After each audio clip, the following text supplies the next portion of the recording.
არსებობს ამის საფრთხე, ვიდრე არ დამთავრდება რუსეთ-უკრაინის ომი, რა თქმა უნდა, ეს საფრთხე დღესაც არსებობს. შესაბამისად, ჩვენ ძალიან ყურადღებით უნდა ვიყოთ, რომ არავის არ მივცეთ იმის შესაძლებლობა, რომ ქვეყანა გამოიყენოს თავიანთი დიდი ინტერესებით. საქართველოს ჭირდება ძველვადიანი მშვიდობა, ისე როგორც არასდროს, იმიტომ რომ ამას მოაქვს ქვეყნის ეკონომიკური განვითარება. აბსოლუტურად გაუგებარია რა კავშირშია ორი აღნიშნული კანონი ვიზა ლიბერალიზაციასთან წარმოუდგენელია, უბრალოდ არანაირი ახსნა განმარტება არ არის.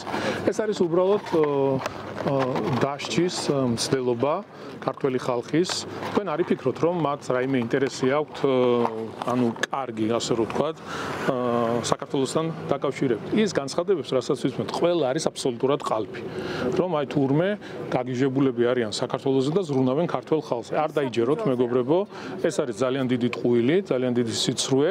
ეს ასე რო იყოს და თუ მართლა ნამდვილი მეგობრები არიან, მაშინ იმაზე არ მოგვიწოდებდნენ, რომ სანქციას მიერთებოდა ქვეყანა, ამის რეზოლუციებს არ მიეღებდნენ და კაბინეტებში პრემიერ-მინისტრის და პარტიის თავმჯდომარის შანტაჟი არ იქნებოდა, რომ მეორე ფრონტი გახსნილიყო.